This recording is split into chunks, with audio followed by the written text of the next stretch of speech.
In a move that stunned Washington, the United Kingdom, America's closest ally, just signed a $500 billion high-speed rail deal with China. Yes, China, the same country the United States has been warning its partners about for years. At the White House, eyebrows weren't just raised, they were scorched. Behind closed doors, officials scrambled. How could Britain, our partner in NATO in Five Eyes intelligence, hand over its rail system to Beijing? It's a move that seems almost unthinkable, especially after years of U.S. lobbying, quiet threats, and back-channel pressure. So, why did Britain do it? It's hard to believe, but Britain invented the modern railway. In the 1800s, British trains were the pride of the world, fast, reliable, and revolutionary. Railroads weren't just transportation, they were power. They stitched the British Empire together like steel threads, moving armies, goods, and ideas across continents. But fast forward to today, and that empire of rail is crumbling. Britain's rail system is now infamous for delays, cancellations, and breakdowns. The country that once built the world's trains now struggles to fix its own. Most of the tech comes from abroad, and its only high-speed rail line, the one built with Japanese help, has become a symbol of what's gone wrong. And here's the kicker, the UK spends 9 times more per kilometer on rail than China does. Let that sink in. One of the most expensive projects is the HS2 line, the UK's attempt to modernize. But it's been a disaster. Originally budgeted at £48 billion, costs have now ballooned past £100 billion, with barely any track laid. That's not just mismanagement. It's a symptom of something deeper, a nation that no longer builds, but buys. And as we'll see next, even what it buys doesn't always work. In 2017, Britain placed its bets on Japan. Hitachi, the Japanese rail giant, was contracted to build new high-speed trains for the UK. The promise? Sleek design, reliability, and world-class performance. But what followed was a national embarrassment. Not long after the new trains rolled out, things started going wrong. Roofs leaked during rainstorms. Air conditioning systems broke down during heat waves, turning carriages into saunas. Delays became constant. Commuters were furious. Headlines screamed of a $5 billion flop. This wasn't just about faulty trains. It was about trust and the collapse of it. A Financial Times transport analyst summed it up best. Japan's failure made China the only credible option. And while Japan struggled to fix its problems, China was quietly rewriting the playbook. In the same 15 years Japan wrestled with UK delays, China built over 30,000 kilometers of high-speed rail, more than the rest of the world combined. By the time British leaders looked around for alternatives, one country had already raced far ahead, and it wasn't Japan.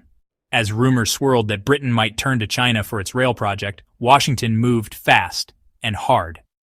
A leaked diplomatic memo, first reported by The Telegraph, revealed that United States diplomats warned the UK government directly, "If you go with China, you risk damaging our intelligence partnership." This wasn't an empty threat.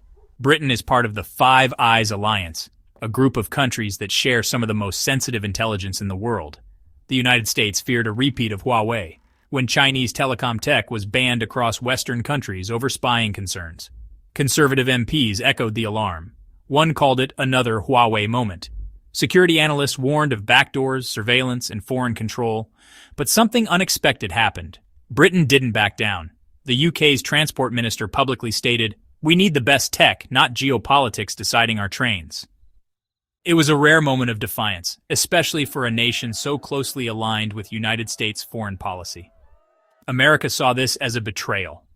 But for Britain, it was about results. After all, the trains had to run on time, and China could deliver. So why did Britain ignore American pressure and choose China? Because China builds fast, cheap, and without drama. Let's start with speed. In just 12 months, China can lay 400 kilometers of high-speed rail, roughly the distance from London to Glasgow. Meanwhile, the UK's HS2 has taken over a decade just to clear land and dig tunnels. Cost is another story. Chinese labor costs are up to 80% cheaper than Britain's. And their state-owned rail companies offer financing, planning, and construction as a one-stop package, something no Western country can match. But here's the real kicker. Protests don't slow them down. In the UK, homeowners can block projects for years. Entire towns organize to fight rail expansion. It's called the NIMBY effect, not in my backyard. China solves this by simply going underground, literally. They tunnel under cities, buying time and avoiding public resistance. And if you think this only works in China, think again. China built the Ethiopia-Djibouti Railway, a 750-kilometer line across some of Africa's toughest terrain. It was finished on time, on budget, and runs with Chinese-trained local staff. To Britain, this wasn't just impressive. It was irresistible. A chance to finally fix its rail legacy without another decade of delays. This isn't just about tracks and trains anymore. This deal could change the global balance of infrastructure power. If China successfully completes the UK's rail project, on time, under budget, and without scandal, other Western countries might follow. Germany and France, longtime leaders in rail tech, could be next to partner with China. That would punch a hole in the EU's Buy European policy, a rule meant to keep foreign tech, especially Chinese, out of key projects. This would mark a massive shift in how the West handles infrastructure. Meanwhile, the United States is falling behind. Despite President Biden's historic $1.2 trillion infrastructure bill, not a single dollar is earmarked for high-speed rail. Zero. China isn't just building trains. It's building influence, rail by rail, deal by deal. And here's the part most people miss: maintenance. If China builds the UK's rail, it will likely win the contract to maintain and upgrade it for decades.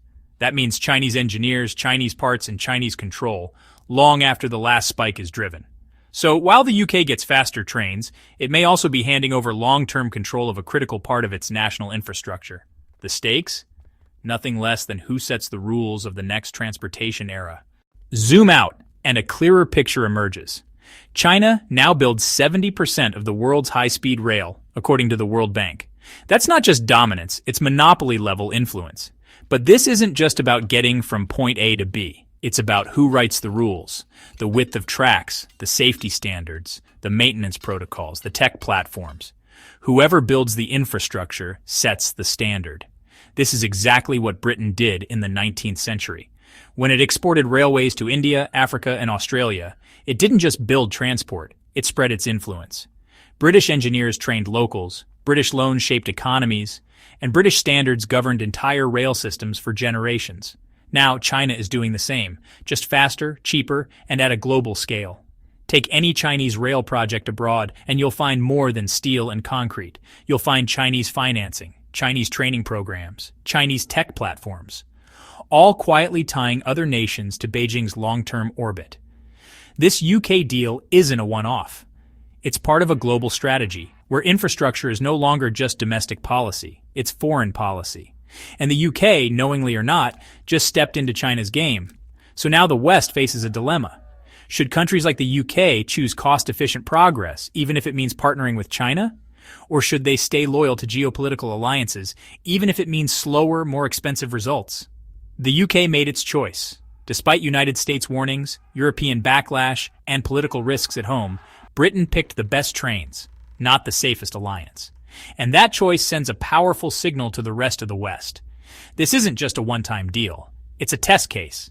If it works, more nations may ditch loyalty for performance. The infrastructure Cold War will intensify, and China will be holding more cards. So the big question is, will other Western countries hold the line? Or will they, like the UK, decide that faster, cheaper, and more reliable is worth the geopolitical gamble? Like this video if you want a deep dive into China's African rail strategy. They're using the same playbook there. Subscribe now, because our next video is all about how the United States is losing the infrastructure Cold War. Because in this new era, one thing is clear: who controls the tracks controls the future.